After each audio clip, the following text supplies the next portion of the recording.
Bon allez, les enfants, on y va, on va vers Tatooine. Allez, on y va à fond là. C'est les vacances, je suis à la retraite, tranquille. Allez, on y va. Oh putain, j'ai un appel. J'ai un appel de mon ancien patron. On veut pas de bruit. Salut, commandant Hadbrix, c'est Palpatine. Tu dois revenir commander les destroyers du dernier ordre afin de faire tomber les Bon, je veux Jedi. bien, mais bon, là, je suis à la retraite. Tu sais, moi, depuis l'Empire, je suis à la retraite. Ça, tu sais, ça a mal fonctionné. La fin n'a pas été super efficace. Puis moi, le premier ordre, j'ai jamais cru, donc j'ai préféré prendre ma retraite. Tu dois nous rejoindre sur Exegol. Ma flotte et moi serons plus puissants quand j'aurai tué la Jedi, ma petite fille. Sur Exegol, en plus, ce trou perdu là. Et en plus, tu prépares une flotte, je sais pas, moi, je suis pas trop chaud en fait. Je suis un peu mitigé là. Étant donné que tu adores le Beskar, je t'offrirai 10 kilos de Beskar, rien que pour toi et ta famille. Bon, ben, on va pas. Bon, les enfants, on va pas sur Tatooine. Hein. Ah non, on va repousser les vacances. J'ai une mission de mon ancien patron. Palpatine. Non, il est pas mort. Ouais, il est pas mort là. Bon, allez. On fait demi-tour.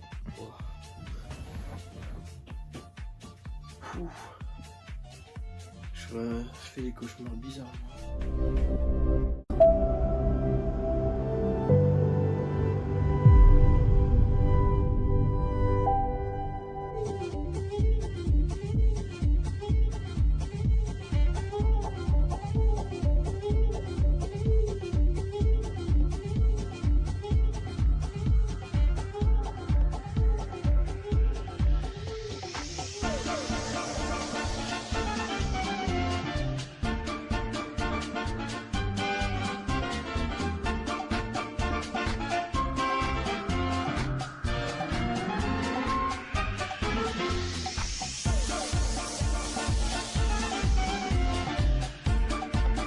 Salut à tous, c'est Hadbrix, j'espère que vous allez tous très bien en cette fin de journée.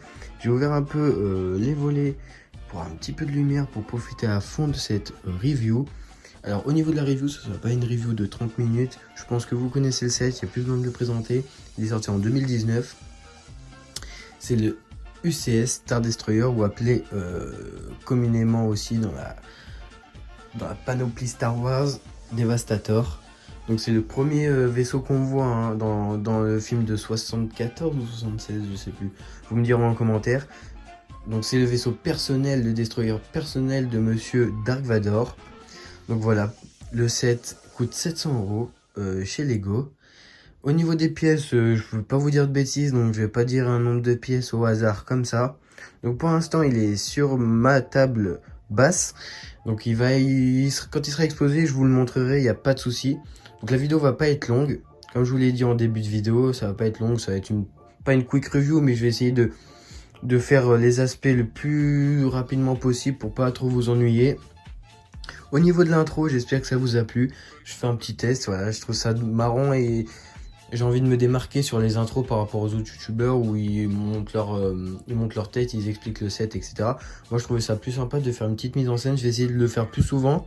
Mais après sur les petits sets ça sert pas à grand chose. Mais quand sur les gros sets ou sur les grosses vidéos, je vais essayer de le faire plus en plus. Après ça va dépendre aussi de mes idées. Voilà, là j'avais une bonne idée donc je dis pourquoi pas. Donc on va commencer tout de suite. Au niveau de l'aspect général de ce beau Imperial Destroyer, on retrouve c'est du gris. Hein. Globalement on n'aura pas de teinte de couleur quelconque. Hein, ça reste du classique.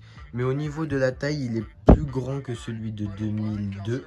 Je crois que c'est 2002, oui. Il est plus grand, plus lourd, plus large. Vraiment, il est énorme. J'ai jamais vu un set aussi énorme. J'avais vu le Millennium chez Brick Universe qui est vraiment déjà énorme. Mais celui-là est vraiment énorme. D'ailleurs, pour le porter, c'est une galère. Il faut enlever ça. Je vous montrerai tout à l'heure. Il faut enlever ces parties-là pour pouvoir le soulever comme ça. Ou alors, on peut le soulever par-dessous. Mais moi, personnellement, j'ai essayé et toutes les pièces craquent un peu. Donc, voilà. Au niveau de l'aspect extérieur, ce que j'aime vraiment beaucoup, c'est la tour de contrôle qui est vraiment bien faite, avec du gribbling qui est assez longue à construire hein, par ailleurs, parce qu'il y a vraiment plein de petits détails qui font la différence selon moi. On retrouve les petites boules avec les radars, on retrouve l'antenne juste ici, Vraiment sympa.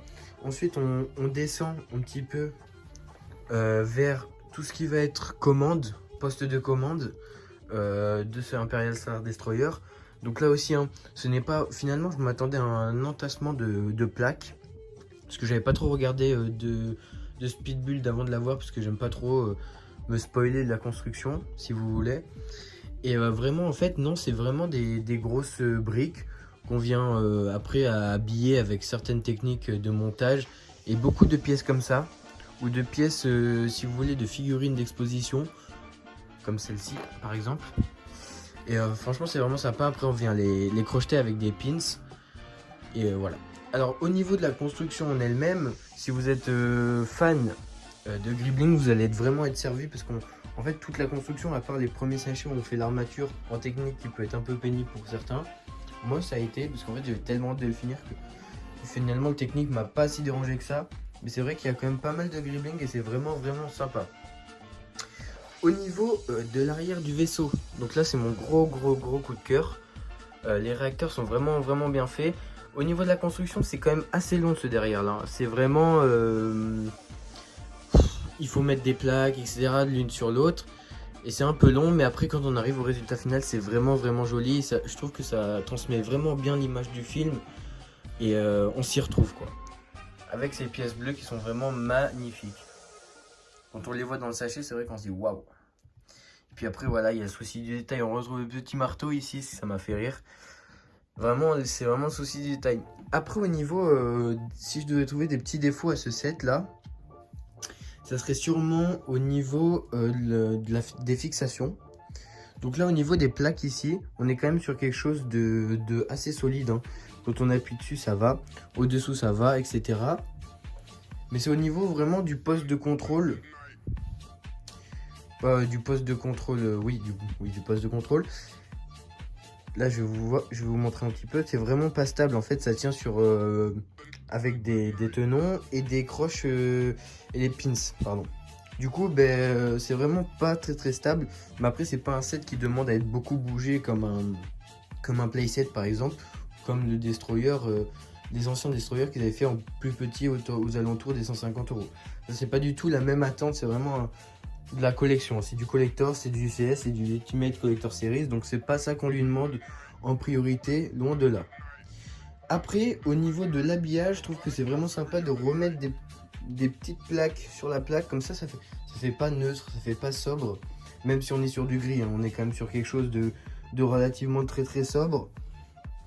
C'est vrai qu'on arrive quand même à habiller un petit peu le set et c'est vraiment sympa. On a beaucoup de pièces tile du coup aussi. J'avais peur qu'on voie trop les tenons, bon on les voit quand même, on peut pas faire autrement. Mais on a beaucoup de pièces tile avec des tenons comme celle-ci ou des pièces flat tile pardon, comme celle-ci. C'est vraiment sympa. Au niveau des petits canons sur les côtés, là aussi ils sont super bien faits. On a une pièce rotative etc. On peut les orienter comme on veut. Vraiment sympa. Alors moi je suis plutôt de la team qui préfère avoir des canons comme ça. On peut pas les balancer avec des studs. Parce que là c'est vraiment bien fait. Alors que le truc des studs est un peu gros. Et je trouvais dommage sur un set à 700 € qui est un set collector de mettre des lance studs qui auraient été pour moi en trop. Donc là on peut voir, hein, comme je vous disais tout à l'heure, c'est vrai qu'on a quand même beaucoup de Gribbling. Je vais essayer de vous montrer de l'autre côté. Donc c'est compliqué pour moi de faire la review là. Parce que bon, il prend de la place. Mais ouais, de l'autre côté, c'est relativement pareil. Alors moi, ce que j'aime bien dans ce set, on a l'exemple parfait devant nous, c'est qu'en fait, on fait deux fois la même chose. C'est souvent ça, hein, parce que au final, vu qu'il est grand et que en fait les plaques se ressemblent, au final, on fait assez souvent la même chose. Mais ce que j'aime bien, c'est qu'en fait, on fait la même chose, mais au niveau des détails, c'est pas pareil. Regardez l'exemple là. À gauche, on fait cette partie-là d'habillage. Donc c'est quand même, ça se ressemble relativement quand même. Hein. Et de l'autre côté, c'est pas pareil. Et de l'autre côté, on est sur quelque chose de différent. Et c'est ça que j'aime bien. Du coup, c'est pas trop répétitif. Ça reste quand même répétitif. Hein. Je dis pas le contraire. Mais c'est vrai qu'on change un petit peu de design. Et c'est vraiment sympa. Et même sur les grosses plaques, regardez, on a un exemple concret ici. On a cette façon-là d'habiller. Et de l'autre côté, c'est comme ça. Après, moi, ce que j'aime bien, c'est les petits détails, le souci du détail. Et là, on est vraiment à fond là-dessus sur ce set, donc il n'y a pas de souci. Au niveau du socle. Au niveau du socle d'en dessous, alors bon, au début j'avais un peu de mal à m'imaginer il soit solide et qu'il stabilise le Star. Mais au final ça va. Bon, après c'est pas non plus voilà, c'est pas non plus hyper stable, mais c'est beaucoup plus stable qu'au début, j'avais vraiment peur. Au niveau de la construction du socle, on est sur quelque chose de vraiment sympa à faire. C'est le premier sachet, on met directement la plaque UCS dessus, donc là il y a... Dès le début, on te met la pression avec la stickers. Les figurines, on va en parler après, on va les isoler et on va parler des figurines. Je sais que ça a pas mal divisé la communauté Lego quand il est sorti en 2019. Au niveau du socle, voilà, j'adore. On a les petits piliers, ici, qui viennent consolider le tout. Donc ici, ils sont prêts. Ils sont assez rapprochés, alors que ici, hop, si j'arrive à vous montrer, hop, alors qu'ici, ils sont assez espacés. En fait, c'est normal, parce que vu qu'ici, c'est plus large, ça demande d'être... Le vaisseau est plus large de ce côté, donc c'est normal que ce soit plus écarté pour la stabilité. Moi, personnellement, j'aurais mis des piliers ici. J'aurais mis un pilier de là et un pilier de l'autre côté pour vraiment que ça soit vraiment solide. Après voilà, c'est des petits soucis de détail, mais après c'est pas bien grave. Voilà. Qu'est-ce que je peux vous dire d'autre avant de finir sur le vaisseau et de parler des figurines, je vais quand même vous montrer comment on peut détacher et soulever. Pour ceux qui veulent l'acheter, qui se demandent putain comment on pourrait le transporter, je vais vous montrer. Donc on se retrouve dans quelques instants. Je vais décrocher cela et après je vous montre comment on le porte. Désolé pour la chaise, je sais pas si j'ai vérifié avant, mais peut-être si la caméra a un petit peu bougé. Sur le plan on voit la chaise, mais je peux pas la mettre ailleurs. Il y a des boîtes qui sont pas construites sur le côté qui sont en attente, du coup ils prennent de la place, etc. Et vu que le Star prend déjà beaucoup de place, je peux pas vraiment vous bouger la chaise. Bref, c'est pas grave, on va passer outre. Donc voilà, je vous disais juste avant, c'est cette partie là qu'on peut en fait enlever pour le porter. Donc en fait c'est simple, il y a un pins en croix et un pins normal. Du coup ça permet il a attaché du coup qu'avec le pins normal. Parce qu'en fait les trous sont des trous normaux et pas des trous en croix. Du coup si je peux vous donner un petit conseil pour enlever, alors c'est délicat hein, bien sûr, c'est de soulever comme ceci et de tirer. Alors au début, moi j'avais vraiment tiré comme un bourrin et en fait ça avait un petit peu pété ici, enfin ça avait décroché ici, donc ça servait à rien, c'était la mauvaise technique. Donc je vais le refaire à droite pour vous montrer. Donc on lève, on décroche. Voilà, c'est super simple et en plus on ne pète rien, donc c'est vraiment optimal. Du coup une fois qu'on a enlevé ces parties là, alors je sais pas si vous allez montrer, si vous allez voir la caméra, attendez je vais prendre la caméra. Donc ici en fait, c'est ici vraiment on doit le porter comme ceci en fait. Hop, on lève comme ceci. On lève et hop. Alors c'est hyper délicat. Hein. Donc même par là c'est compliqué parce qu'il est lourd et en fait tout le poids est vers l'arrière, donc c'est vraiment compliqué. Après il y a les techniques du dessous, mais moi que j'affectionne pas vraiment. Mais après si vous vous sentez plus à l'aise par dessous, faites comme vous le sentez, c'est votre set, il faut... Voilà. Je veux pas non plus vous donner des ordres, loin de là. Donc après, pour le remettre, même technique, hein, on prend ici, on lève, et au moment où je dis ça, je pète un truc, bon c'est pas grave. On lève, pareil, on prend les mêmes, on recommence, et on lève. Hop, je vais prendre juste la petite pièce.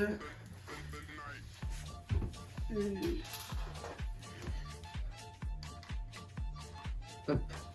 Donc normalement, si vous êtes adroit, pas comme moi, normalement vous pétez rien. On va passer tout de suite. Alors encore désolé pour la présentation de figurines, c'est que sur mon bureau du coup j'ai dû tout enlever, etc. C'est un bordel sans nom parce qu'il prend beaucoup de place, comme je l'ai dit plein de fois dans cette vidéo. Du coup je vous les présente comme ça, donc il y aura pas... J'espère que la lumière sera assez bonne pour vous. Je suis vraiment désolé. Donc au niveau de ce set, on retrouve seulement 2 figurines pour 700 balles. C'est vrai que ça fait un peu grincer des dents. Mais bon, après c'est pas ce qu'on recherche le plus dans ce set là, c'est vraiment de l'exposition comme je l'ai dit en début de vidéo. Mais c'est quand même sympa, ça aurait été sympa d'avoir un minimum Dark Vador avec ces 2 officiers. Donc là je pense qu'on a un officier normal, donc un officier de pilotage, parce qu'on le reconnaît avec sa petite antenne pour parler au micro, je suppose, avec les autres. Donc là on est sur une tenue dual mode LED quand même, qui est vraiment super jolie. On retrouve le petit chapeau ou casquette, je sais pas trop, du dessus qu'on avait déjà vu quelque part d'autre, il me semble. Donc voilà, les prints sont vraiment sympas. On retrouve un peu de l'argenté qui reflète, c'est vraiment sympa. On a une petite arme avec lui, comme sur l'autre. Donc je vais vous montrer, hop, sur le côté. Hop, sur le côté, ça se présente comme ça. Donc on a l'arme printed, ça serait vraiment sympa avec le logo de l'Empire. Pareil de l'autre côté, donc ça change pas sur l'autre côté. Hop. Alors sur celle-là et sur l'autre aussi, il me semble, on n'a pas de double face, pardon. Le petit lapsus, le révélateur peut-être. Donc c'est vraiment sympa. Je vous ai pas montré l'arrière, pardon.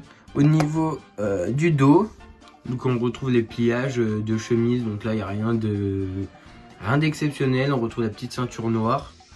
Donc voilà, rien d'exceptionnel sur cette figurine là. Bon, elle est sympa. Je les aime quand même beaucoup, même si on critique pas mal les figurines de ce set. Je trouve vraiment pas mal. Du coup, pour la deuxième et dernière figurine de ce set, du coup, on retrouve le commandant. Alors je sais pas lequel c'est. Quelqu'un peut me... Ça se trouve c'est même pas un commandant, hein, je m'égare. Donc là au niveau de la... C'est dual mode LED aussi. On retrouve cette fois-ci les chaussures ou les bottes noires. Ou la fin du pantalon noir. Donc ça c'est vrai qu'elle est moins belle au niveau du print que l'autre. Mais on retrouve quand même les petits détails avec le badge en haut à gauche. On retrouve les mains noires avec des gants qu'on n'a pas sur l'autre. On a une tête qui est un peu plus énervée que l'autre, hein, avec vraiment des traits comme si la personne était ridée, un peu vieille, avec les yeux un peu en mode énervé du mauvais côté de la force. C'est vrai qu'au niveau de la tête, elle est quand même plus détaillée que l'autre qui a une tête quand même assez banale de Lego qu'on a vu plein de fois. Au niveau des armes, on n'a rien. On n'a pas de print, ça c'est dommage du coup, pour si c'est le commandant on n'a pas de print, mais là c'est du chipotage, hein.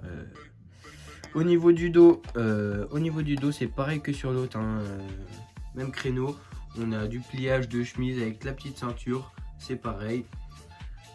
Donc voilà, figurine assez sobre, hein, mais que j'aime bien aussi. C'est vrai que j'ai un petit coup de cœur pour l'autre qui est quand même assez mieux fini, je trouve, quand même. Mais franchement j'aime beaucoup ces deux figurines. On va passer pour cette dernière partie au tentive. Donc, au niveau du tentive mini scale, bah, il est sympa à construire déjà. Premièrement, il est vraiment sympa à construire. On retrouve la petite pièce transparente pour le faire tenir au Star Destroyer. Il est vraiment sympa et je trouve pour un mini scale, il est vraiment bien fait. Après, c'est du mini scale donc on peut pas pousser le détail, bien évidemment, mais on retrouve tout de suite le tentive, on sait directement que c'est le tentive 4 avec les IA, etc. Donc c'est vraiment sympa. Après moi, pour finir, moi en fait je vais l'exposer de manière de ce côté là, parce que de base en fait si vous voulez c'est de l'autre côté en fait. Pareil pour la plaque UCS, normalement c'est à gauche. Et moi je l'ai mis à droite parce qu'en fait je vais l'exposer à droite. Du coup j'ai un peu modifié, mais après ça... S'il y a des gens qui veulent l'exposer comme moi, il n'y a pas de souci. Vous pouvez changer de côté, c'est pareil des deux côtés. Et même au niveau de la plaque UCS, il n'y a pas de souci. C'est vraiment deux pièces à enlever et à remettre, donc il n'y a pas de souci. On va passer à la conclusion. Bon voilà, pour conclure cette vidéo, désolé pour les bruits de chiens autour, je sais pas pourquoi. Quand je tourne, il faut que les chiens gueulent. Bref, pour conclure cette vidéo, je vais donner une note, donc je tiens à rappeler quand même. Il y a des gens qui m'ont... Notamment Geekmetrics, d'ailleurs merci pour le commentaire sur l'ancienne vidéo qui m'a dit qu'il faut, quand il faut donner des notes, donc voilà c'est arbitraire, c'est vraiment non arbitraire, c'est ma note à moi, c'est aucunement je porte un jugement sur le Lego etc, c'est vraiment juste mon appréciation personnelle et uniquement personnelle.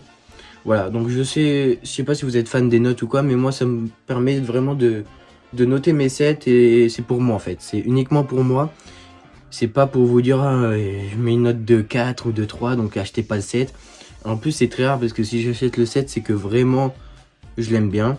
Donc c'est vrai que des notes basses, il y en a assez rarement. Pour finir, sur ce Star Destroyer, il est vraiment magnifique. Voilà, c'est un rêve de gosse. J'ai toujours voulu avoir un gros UCS, que ce soit le Millennium ou le Star. C'est vrai que j'ai une préférence pour le Star personnellement. Ça dépend aussi de vos goûts. C'est vrai que une boîte aussi chère et aussi imposante, c'était un rêve de gosse depuis tout petit que j'ai commencé les Lego. Et de le voir fini, c'est vrai que j'étais un petit peu ému à la fin.